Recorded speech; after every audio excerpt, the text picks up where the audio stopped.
buckets. Whew. Ooh, it's a good thing I'm kneeling. Damn near collapse. Holy buckets! Whew. Wow. I don't know what to think of that, boys. But I will say I posted 805 with the deadlift bar on the Instagram reel. You should check that out. It's doing hot. It's about 500,000 views because the people are interested. They're saying, Sticky, I don't get it. I can't wrap my freaking brain around it. Ricky! And yeah, I can't either, fellas. But here's the deal. We've all heard of the kneeling squat, kind of a meme, right? But is it a meme or is it just purely hip dominant because you're taking your freaking quads out of the movement, okay? Now, I did this and people said it's essentially a rack pull. And actually, if you think about it, that's true. But here's the difference. With this, if you look from this angle here, okay, you can see I have the cushion deficit too. So, because if you did this just kneeling on the floor, the range of motion would be cut, it'd be peanuts. And I did it with the deadlift bar and the range of motion was peanuts because the bar had too much flex. This was a lot better. But it's like a rack pull, yes, if you were to do the rack pull with no legs, you know what I'm saying? Just purely hips, which nobody does. When everyone does a rack pull above the knee, they basically just do this and squat the weight up. They just squat it up, you know what I'm saying? Because you can get your legs here, so people just do like this and they just squat it up. You know what I mean? They're not doing this pure hip hinge. All right, so basically if you're on your knees, guys, it's taking that element of being able to squat the weight up and it's making it just ultra strict, which is pretty freaking great because rack pulls above the knee, they got the bad rap because you can have a chicken leg pencil neck do, 3 times more than they can deadlift, right? Because basically they just have to do a 1/10 squat to get the weight up. But they're not using any posterior chain strength. But if you do it from here, and if you try it out, guys, I recommend you do this Airex pad. Airex pad, A-I-R-E-X. Your gym might have one, hopefully they do. Otherwise this would just be brutal on the knees and you probably might even get an injury if you're horsing some serious loads. But I feel this in my back, holy buckets. And as I was warming up, guys, I was doing rows too. I can't row the freaking 815, unfortunately, so I can't demonstrate it. But when you're doing the row on your knees as well, I'm good, Mom. Mama got bleach in her eyes and her corneas were being scorched. I said, Frank, Mama, I need you. And she said, oh! So she had raised her eyes for 20 minutes. I said, you know what? I can do this one. I can do this alone. You just wash those eyeballs. Okay? But again, look at the freaking, this is science-based lifting at its finest, fellas. If you're science-based and you ain't salivating, I don't know what to tell you. Okay?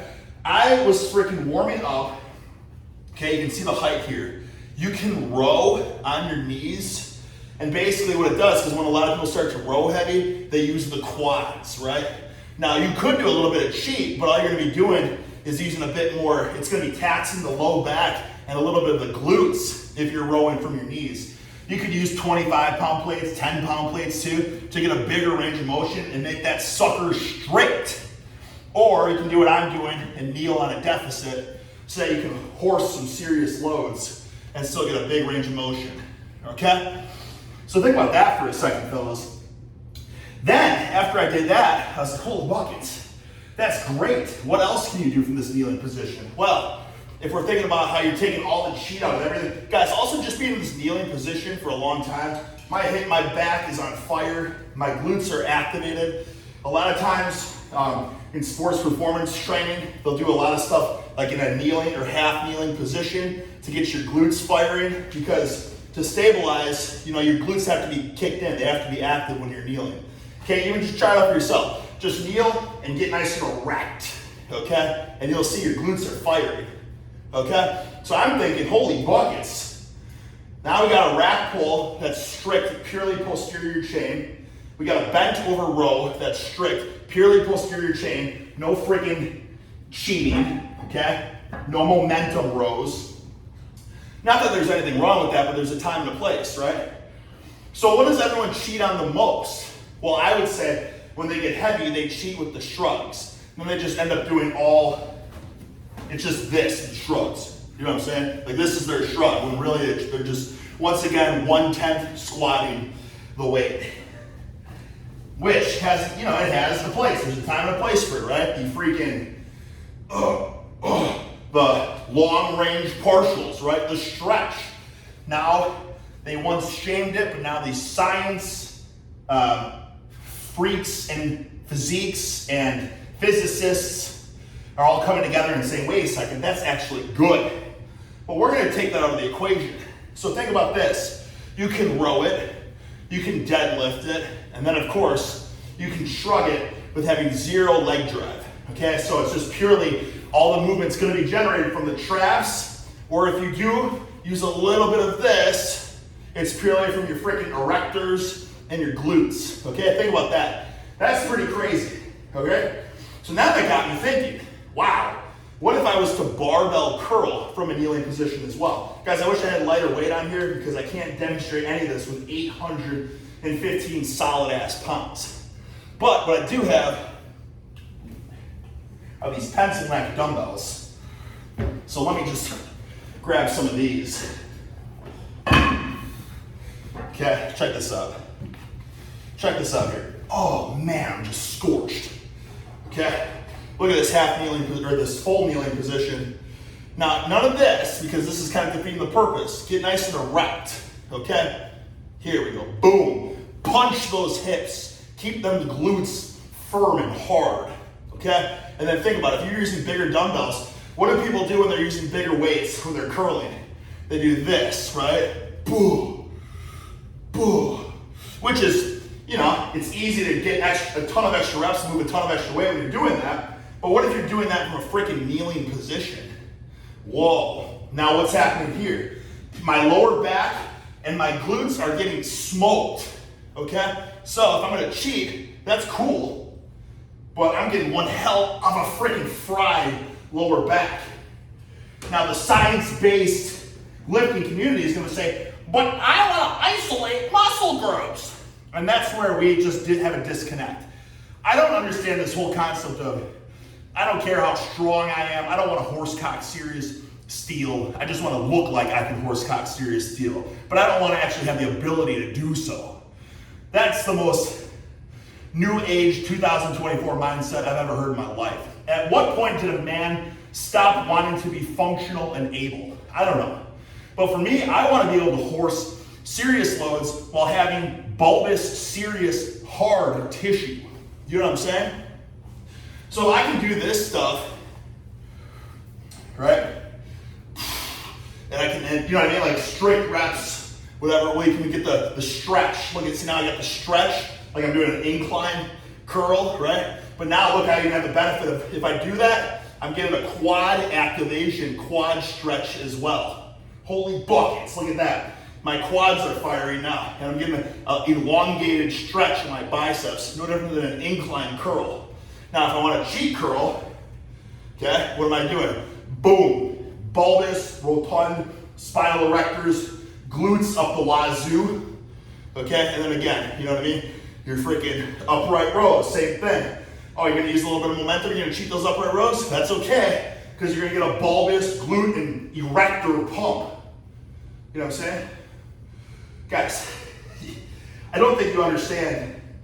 Oh, you want to do rear delts? One more thing I'll point out. Jesus Christ. Whoa. This is one that I was messing around with. It's like, what if I anchored my heels under something while I was doing a reverse fly?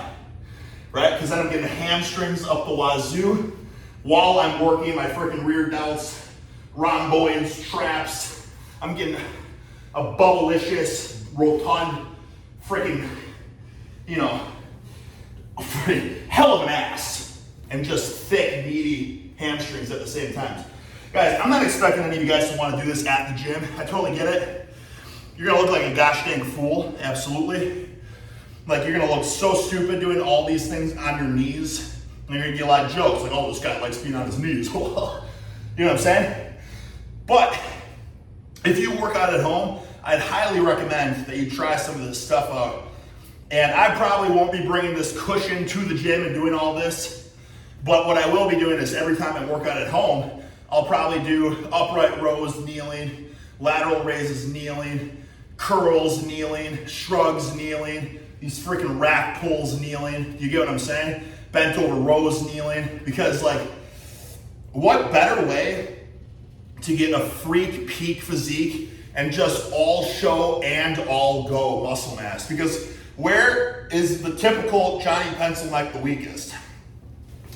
When they squat, when they deadlift, what happens? Their back just rounds. You know what I mean? They turn into the scared cat. You know what I mean? So what's happening here when we're doing all these exercises? The scared cat muscles are just freaking getting bulletproof. You know what I'm saying? Because we're not doing the scared cat in these positions. We're staying long and erect. You know what I'm saying? You feel me, fellas? So I don't know how much more I need to freaking go on a tangent here, guys. But I will say that this might be the most important video in the fitness community for the year 2024, maybe even moving onwards. You got all these guys just regurgitating studies and whatnot, and nobody gives a rat's patoot. But this stuff right here, fellas, absolute game changer. 25 years in the den of hard, cold steel and iron, and I've never tried to horse tremendous loads before on my knees. And guys, it's a game changer. My back is absolutely on fire. I don't know, you've been hearing me say that a lot lately, and it all thanks to the power pole. And one more thing before I go, it's because I strapped the elongated shaft on for the power pole. I'll show you guys. I'll just strap it on right now. It's right here. Oh, this thing's heavy duty. Oh, this is a bulletproof harness. My God. Okay, elongated shaft. And of course, you would lower the shaft more to the pubic bone. I have it raised up because I was trying squats and deads with it. But you would have it right here, you know, pubic bone elongating, and it's just boom, punch those hips, punch those hips. And guys, when I was doing that, I was like, holy buckets, I feel that so much in my glutes, I can't even believe it. Like the glute ham tie-in is just about to explode. And ever since I tried that out, it just opened my eyes, absolute can of worms, just absolutely blown up the wazoo right in front of me for the possibilities of what can be done on your knees and how that is an aspect, that's an area of training by the masses is really, no man has had the cojones to really venture out to that, to try out, well, what if I only train on my knees? What will happen? You might get chicken legs. Well, that's not true. Your calves and your quads might disintegrate, but the rest of your body will become friggin' bulbous. And think about triceps too. You know what I'm saying? Think about triceps. It's another one you can throw in there. I don't know, guys. Right now, I'm just spitballing ideas, but everything I talked about right now, I don't freaking throw these tidbits at you unless I wholeheartedly believe in them. And I've been working out for about 4 hours now. I don't know if you can tell from my clothes. These clothes, these are normally about a pink, okay? Look at that color right now, that rich, deep mahogany that these like dark pink clothes turned into. So that tells you something, guys. I've been really getting after it. Is there a single dry spot on my shorts? No. So I'm ecstatic, and I hope you are too, all right? Good luck.